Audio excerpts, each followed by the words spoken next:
And now time for the Tweet Deck here on Sports Talk. The Toronto Raptors have unveiled their new jerseys for the upcoming season. The home uniform will be the classic white with red trim look that fans have grown accustomed to, but the lettering will be black.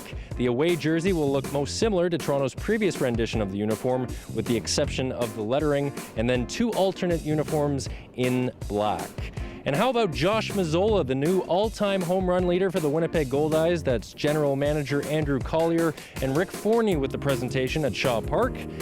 And earlier this summer, look who was working at the Tim Hortons drive-thru. That's Sidney Crosby and Nathan McKinnon, surprising fans in their home province of Nova Scotia. And to Instagram, look, that's the Black Mamba Kobe Bryant, attracting quite the crowd in China. The 17-time NBA All-Star back in Asia for his 10th Nike Summer Tour. This is the second year of the Rise initiative, which according to Nike's official release, is all about helping young basketball players reach their full potential both on and off the court.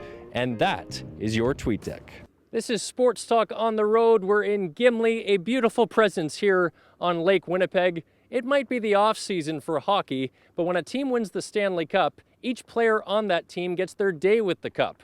And for Chicago Blackhawks captain Jonathan Toews, who's from Winnipeg, he's brought that cup back home 3 times in the last 6 seasons. Here's my time now with Jonathan Toews, a true hero, on and off the ice. It's a Friday morning. It's quiet. Seems like a regular day. But the kids at the Rehabilitation Center for Children are about to get a big surprise from none other than hometown hero and Stanley Cup champion, Jonathan Toews.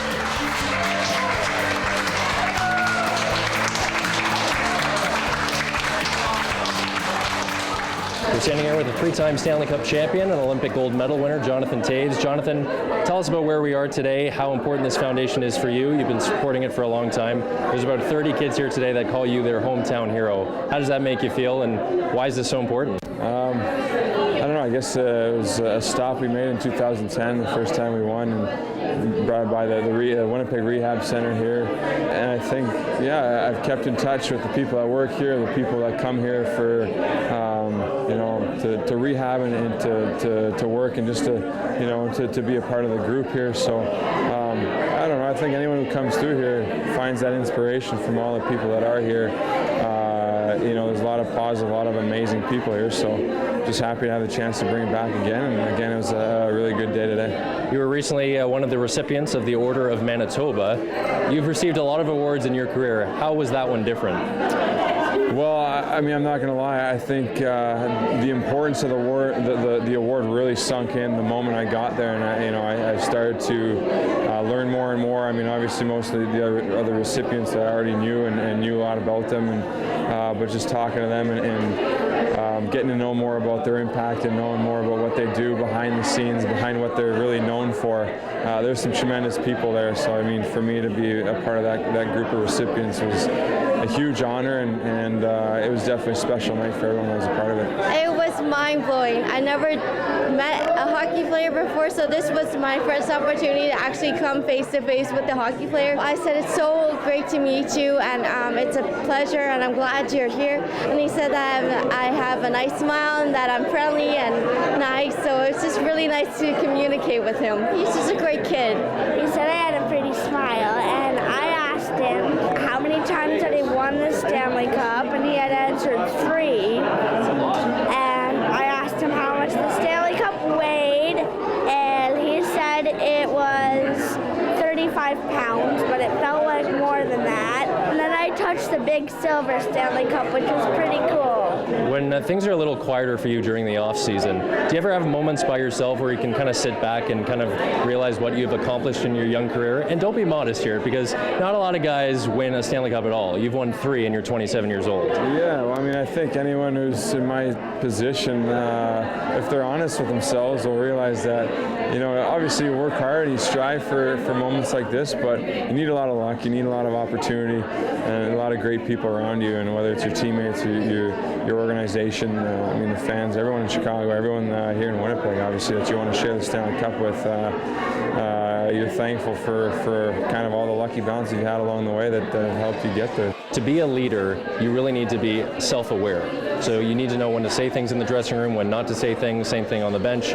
What do you think you've learned over the last few years of being a leader? Well, I think first and foremost it's just handling my own game, making sure I got everything in line, and then I think as you go along and you get more experience as a captain or being a part of the leadership group that we have in Chicago, I think we've all learned more about what it takes to win and what it takes to make sure that we have that the right energy and the winning culture in our locker room. So clearly it goes beyond myself. We got a great group of guys in there, and we've all kind of grown together over the last number of years. Do you mind if we get a hoist from you? Sure. Get a little close up to that guy right there.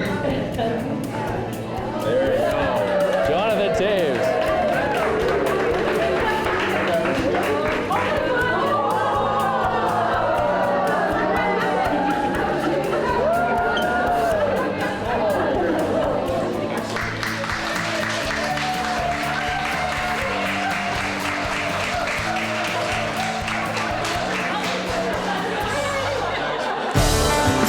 Thanks to Jonathan Toews, a surprise of a lifetime for those kids at the Children's Rehab Center in Winnipeg. It's Sports Talk. We're on the road in Gimli. Oh, you want to hear a joke?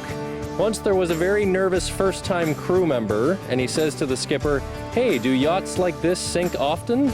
"Not too often," replied the skipper. "Usually it's only the once." Back in a moment here on Sports Talk.